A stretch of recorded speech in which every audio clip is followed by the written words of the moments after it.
Dear students, today we will start the subject mathematics class 10th. Lesson number 2, polynomials. My name is Krishnapal Sharma and school Bhararav Devraj Saraswati Vidya मंदिर नोएडा.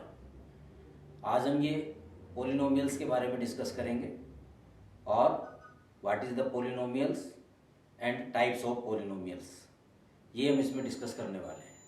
तो हम इसमें ये देखेंगे. First, polynomial.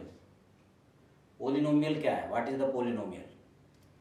An algebraic expression of the form px equals to an x की power n plus an minus one x की power n minus one plus and so on plus a1x plus a0. इसमें क्या है? an means यहाँ पर n कोई भी number हो सकता है और ये डिक्रीजिंग ऑर्डर में आएगा. जैसे फर्स्ट टर्म सेकंड टर्म में ये है, तो जितने भी टर्म्स हैं वो डिपेंड करेगा उसकी पावर पे. जैसे x की पावर 4 है, n मीन्स x की पावर 4, तो यहाँ पर क्या होगा? n माइनस वन x की पावर 3 और यहाँ पर a3 यानी थर्ड टर्म उसका हुआ. इस तरह से आगे उसको बढ़ते चले जाएंगे. ये आपके पास x की पावर यहाँ पर 1 है और x की पावर 0 का मीन्स 1 हो जाता है, तो वो खत्म हो जाता है. तो इस तरह से ये डिक्रीजिंग ऑर्डर में, या इधर से अगर हम बात करें तो ये यहाँ से n माइनस वन और ये आपका डिक्रीजिंग ऑर्डर में ये आएगा सारा जो है आपका. जो इसमें आपके पास क्या, where n is a positive integer and a0 a1 an minus one an are real numbers. क्योंकि जब हम कोई भी पोलिनोमियल लिखते हैं, जैसे हमने लिखा 2x स्क्वायर, तो यहाँ पर x जो है ये पोलिनोमियल हो गया और x उसका वेरिएबल हो गया, और 2 क्या हो गया? उसका रियल नंबर या उसका कोफिशिएंट हो गया. तो जो कोफिशिएंट्स हैं वो रियल नंबर्स होते हैं. आपने जितना भी देखा है 2x square plus 3x plus 1, तो यहाँ पर 2, 3 और 1 all are the real numbers and are the coefficient of x square x and so on. तो यहाँ पर भी पोलिनोमियल में क्या है? ये फॉर्म होती है, उसकी पावर कुछ भी हो सकती है. x की जो वैल्यू है ये पावर n है, तो n की वैल्यू आपकी कुछ भी हो सकती है. तो उसके अकॉर्डिंग हम इसको ये लिखते हैं. ये इसका जनरल फॉर्म है पोलिनोमियल का. बाकी तो टाइप्स ऑफ जब हम उसमें डिस्कस करेंगे तो आपको डिफरेंट टाइप के पोलिनोमियल्स आपको समझ में आएंगे कि भाई किस तरह से क्या होते हैं. तो अभी केवल आप पोलिनोमियल्स देखें. पोलिनोमियल्स में क्या है? ये आपके पास हो गया कि इस फॉर्म में अगर लिखा है और यहाँ पर ये n is a positive integer है और a0 a1 an minus one an are real numbers, is called a polynomial is variable x.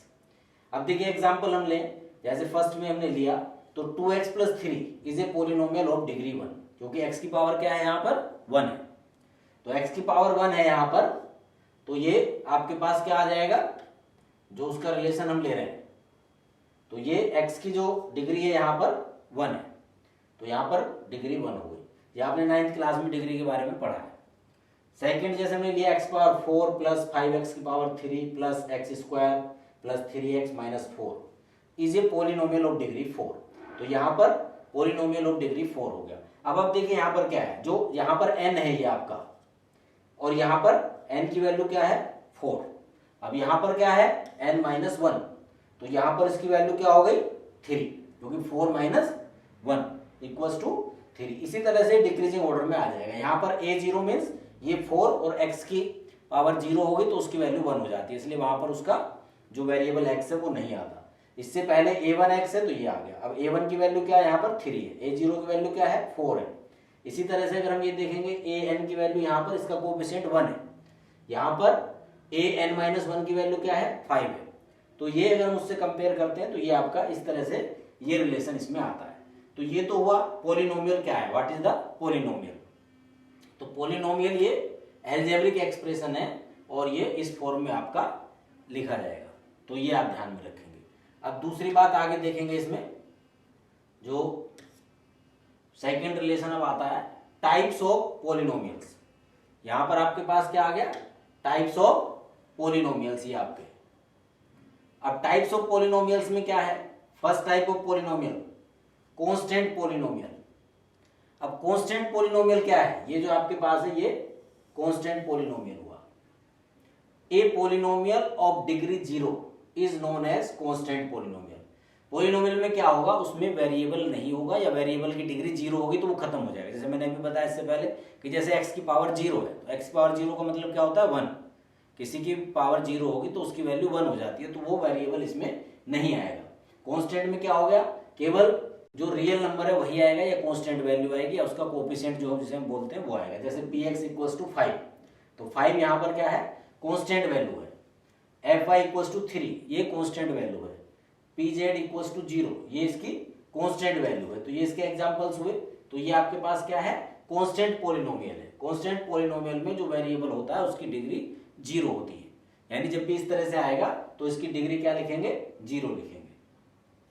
अब हम आते हैं सेकंड पॉलिनोमियल। सेकंड पॉलिनोमियल क्या है, ये आपके पास है लीनियर पॉलिनोमियल। अब लीनियर पॉलिनोमियल में क्या होगा, a polynomial of degree 1 is known as linear polynomial. Linear में जो उसकी डिग्री है वो 1 होती है, और it's general form is ax plus B. अगर हम उसको लिखते हैं तो जनरल फॉर्म में ax प्लस बी आपके पास आता है। यहां पर क्या है, where a is not equal to 0। इसको आप ये भी लिख सकते हैं, a is not equal to 0, ये रिलेशन हुआ। इस तरीके से लिखते हैं, ये यहां पर हमने ऐसे लिख दिया, where a is not equal to 0 या a is not equal to 0, ये आप ऐसे इसको लिख सकते हैं। अब ये आपके पास हो गया है, लीनियर पॉलिनोमियल की बात हो गई है। लीनियर पॉलिनोमियल में ये आपके पास आ गया है। अब इसमें is known as linear polynomial हो गया, और जनरल फॉर्म हमने बता दी ax plus B, where a is not equal to 0, ऐसे लिख देंगे, a is not equal to 0। अब इसमें अगर इसके हम एग्जाम्पल्स लिखना चाहें तो एग्जाम्पल लीनियर पॉलिनोमियल्स के क्या होते हैं आपने पढ़ा है। इसमें आप क्या लिख लें, जैसे मैं एग्जाम्पल इसका लिखूं 2x प्लस 3 या 4y प्लस 2, ये आपके पास इसके एग्जांपल्स हो जाएंगे जिसमें लीनियर पॉलिनोमियल। लीनियर पॉलिनोमियल क्या होगा, जैसे ये वेरिएबल है x, यहाँ पर वेरिएबल है y, तो यहाँ पर क्या होगा, इनकी आप देख रहे हैं पावर कितनी है, 1, तो ये क्या होता है, degree of the polynomial is 1। अब इसमें थर्ड टाइप है आपके पास क्वाड्रेटिक पॉलिनोमियल। अब क्वाड्रेटिक पॉलिनोमियल में क्या होगा, a polynomial of degree 2 is known as quadratic polynomial. It's general form is ax square plus bx plus c। यहां पर जो है क्वाड्रेटिक पॉलिनोमियल है, और इसकी जो डिग्री है ये आपके पास ax square plus bx plus c, और यहां पर भी क्या होगा, where a is not equal to 0, यानी कि ये relation a is not equal to 0। अब a 0 क्यों होता है, क्यों नहीं हो सकता भाई, a अगर आपका, जैसे यहां पर भी हमने बताया लीनियर में, a अगर आपका 0 हो जाएगा तो ये टर्म आपका खत्म, क्योंकि a 0 और 0 का मल्टीप्लाई x में करेंगे तो 0 हो गया।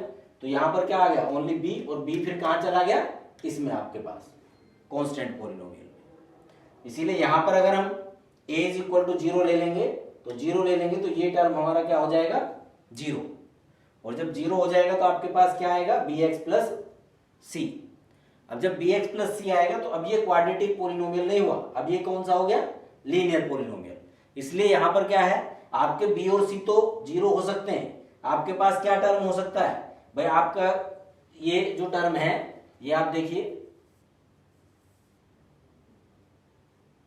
अब इसमें क्या है, जैसे हमने ये बताया, अब आपके पास क्या है, ax square plus bx plus c है, तो यहां पर ax स्क्वायर तो ये रहेगा, प्लस b 0 हो सकता है, ओनली c हो गया ये आपके पास, तब भी ये क्या होगा, क्वाड्रेटिक पॉलिनोमियल होगा। अगर आपके पास ax स्क्वायर और प्लस bx हो जाए, c यहां पर 0 हो जाए, तब भी ये आपके पास क्या रहेगा, क्वाड्रेटिक पॉलिनोमियल रहेगा। लेकिन जैसे ही a 0 हो जाएगा तो फिर ये क्वाड्रेटिक पॉलिनोमियल नहीं रहेगा। तो इसलिए ये ध्यान में रखेंगे, और जब कोई भी हम इसका जनरल फॉर्म में लिखते हैं तो उसमें ये लिखना कंपलसरी होता है कि a is not equal to 0, a 0 नहीं हो सकता, बाकी टर्म उसके 0 हो सकते हैं, b भी 0 हो सकता है और c भी 0 हो सकता है। तो ये आपको क्लियर इसमें हो गया होगा। इसी तरह से एग्जाम्पल में तो आप कुछ भी इसको लिख लेंगे, जैसे ये ax स्क्वायर bx प्लस ये है, तो वहां पर क्या हो सकता है, आपके पास जब एग्जाम्पल लिखें तो एग्जाम्पल में इसका क्या लिख सकते हैं, 2x square plus 3x minus 2 या प्लस 2, कुछ भी आप लिख सकते हैं, क्योंकि a b c यहाँ पर जो है कांस्टेंट वैल्यू है, रियल नंबर्स हैं, तो तो ए बी सी की वैल्यू ये आ जाएगी। बाकी x square plus b x plus c जो है तो एक्स स्क्वायर और एक्स अपनी जगह रहेगा, ए बी सी की जो वैल्यू है वो हम इसमें रखेंगे, तो ये आपके पास ये रिलेशन इसका बन जाएगा। तो इस तरीके से इसके एग्जाम्पल्स आ सकते हैं। एग्जाम्पल में जैसे मैंने ये बताया a x square plus b x है, तो यहाँ पर आप क्या ले लेंगे, यहाँ भी आप लिख सकते हैं 2x स्क्वायर प्लस 3x लिख सकते हैं ओनली, तब भी ये क्वाड्रेटिक पोलिनोमियल रहेगा। आप अगर ये लिख देते हैं 3x स्क्वायर प्लस 1 तब भी ये क्वाड्रेटिक पोलिनोमियल रहेगा। तो ये ध्यान में रखना है कि भाई ए जो है वो आपका 0 नहीं होगा, राइट। अब नेक्स्ट यहां पर फोर्थ जो आपके पास है क्यूबिक पोलिनोमियल। इसमें क्या आता है, क्यूबिक पोलिनोमियल। क्यूबिक जैसे इसका नाम है तो क्यूबिक का मतलब क्यूब से, यानी कि इसकी डिग्री 3 हो जाएगी। तो a polynomial of degree 3 is known as cubic polynomial. Its general form is a x cube plus b x square plus c x plus d, और बाकी वही आपका where A is not equal to 0। कोई भी जब हम लेंगे, चाहे वो लीनियर पोलिनोमियल हो, क्वाड्रेटिक पोलिनोमियल हो, क्यूबिक पोलिनोमियल हो, तो उसमें जो फर्स्ट जब जनरल फॉर्म लिखते हैं तो जो फर्स्ट टर्म ए है, आपका जो फर्स्ट टर्म ए है तो वो क्या होगा, ये फर्स्ट टर्म यहां पर ए है, तो अब इससे क्या होगा आपका ए 0 इसमें नहीं होगा, where A is not equal to 0। अभी इससे पहले जैसे मैंने बताया अगर ये 0 हो जाएगा तो ये पूरा टर्म 0 हो गया, और फिर ये आपके पास क्यूबिक पोलिनोमियल नहीं होगा, फिर ये क्या होगा, क्वाड्रेटिक पोलिनोमियल हो जाएगा। इसके भी उसी तरह का है, ए बी सी डी, यहाँ पर जो कांस्टेंट वैल्यू है उसके रियल नंबर्स हैं, तो यहाँ पर कोई भी हम लिखेंगे तो वो पोलिनोमियल जब हम लिखेंगे तो पोलिनोमियल में उसकी जो डिग्री है वो मैक्सिमम जो डिग्री होगी, मैक्सिमम जो पावर होगी वो 3 होगी। अब इसमें वही कंडीशन है कि बी आपका 0 हो सकता है, सी 0 हो सकता है, डी 0 हो सकता है। अगर ये ओनली ए एक्स क्यूब भी लिखा है तब भी ये क्यूबिक पोलिनोमियल है। अगर ए एक्स क्यूब प्लस डी लिखा है तब भी ये क्यूबिक पोलिनोमियल है, मतलब बी और सी 0 हो गए आपके, तो ये दोनों टर्म आपके खत्म हो जाएंगे, तो आपके पास तब भी ये क्यूबिक पोलिनोमियल है। अगर हम ए को 0 नहीं रखते, बाकी टर्म हमारे 0 हो जाते हैं, तब भी ये आपके पास क्या रहेगा, क्यूबिक पोलिनोमियल रहेगा। लेकिन अगर ए 0 हो गया तो फिर ये क्यूबिक पोलिनोमियल नहीं रहेगा। इसी में अब नेक्स्ट फिफ्थ आता है by quadratic polynomial. By quadratic आपके सिलेबस में क्यूबिक तक ही है, लेकिन इसको भी समझ लें। बाई क्वाड्रेटिक पोलिनोमियल में क्या होता है, a polynomial of degree 4 is known as biquadratic polynomial. इसकी जो डिग्री है 4 होती है। क्वेश्चन तो आपके पास डिग्री 4 के हैं, लेकिन जो रिलेशन उनका जो आता है एल्फा बीटा गामा, या ये जो उनका जो जीरोज का जो रिलेशन है वो आपका क्यूबिक तक ही है, क्यूबिक की फॉर्म में है या क्वाड्रेटिक की फॉर्म में, बाई क्वाड्रेटिक में नहीं है। लेकिन यहाँ पर क्या है, उसके जीरोज फाइंड करने के लिए जो आपके पास है बाई क्वाड्रेटिक पोलिनोमियल्स भी यूज होते हैं। अब इसमें क्या है, इसकी जनरल फॉर्म क्या है, ए एक्स की power 4 plus b x cube plus c x square plus d x plus e, और यहाँ पर where A is not equal to 0। वही आपको बता दिया कोई ए जो है वो इज नॉट इक्वल टू 0 आपके पास आएगा। अब बाकी सबके लिए वही रिलेशन है, भाई ए 0 नहीं होना चाहिए, बाकी बी सी डी कुछ भी आपके पास 0 हो सकते हैं। जनरल फॉर्म आपको कोई लिखनी है, कोई इक्वेशन इसकी लिखनी है ये पोलिनोमियल में, तो आपके पास क्या लिखा, मान लिया आपने लिख दिया 2x की पावर 4 प्लस 3x की power 3 plus 2x square plus x plus 1, ये आपके पास हो गया बाई क्वाड्रेटिक पोलिनोमियल। अब इसमें अगर कोई टर्म आपका आपने ये नहीं लिखा है, खाली ये और ये लिखा है, तब भी ये बाई क्वाड्रेटिक रहेगा। इसमें अगर आपने इसको भी रिमूव कर दिया है तब भी ये बाई क्वाड्रेटिक रहेगा। लेकिन अगर आपने इसी टर्म को रिमूव कर दिया है तो फिर ये बाई क्वाड्रेटिक नहीं रहेगा। अगर ये टर्म आपने रिमूव किया और बाकी टर्म आपके पास हैं तो फिर ये क्यूबिक हो जाएगा। अगर ये टर्म भी आपने रिमूव कर दिया तो फिर ये क्वाड्रेटिक हो जाएगा। अगर ये टर्म भी आपने रिमूव कर दिया तो फिर ये लीनियर हो जाएगा, और अगर ये टर्म भी आपने रिमूव कर दिया तो फिर ये आपका जो फर्स्ट हमने बताया है वो रिलेशन इसमें आपके पास आ जाएगा, कांस्टेंट जो पोलिनोमियल आपके पास है। तो इस तरीके से हम देख सकते हैं, इस तरह से इसको इंक्रीजिंग ऑर्डर में हम इसको बढ़ते चले जाते हैं तो ये रिलेशन इसमें आ जाता है। तो ये बात आपको ध्यान में रखनी है। ये जो है टाइप्स ऑफ पोलिनोमियल्स हैं और व्हाट इज पोलिनोमियल्स, उन दोनों का रिलेशन इसमें मैंने आपको याद बता दिया है। उसके आगे का जो रिलेशन है वो आगे वाली वीडियो में हम पढ़ेंगे, जो relation of zeros and it's polynomials. आज बस इतना ही है। थैंक्स।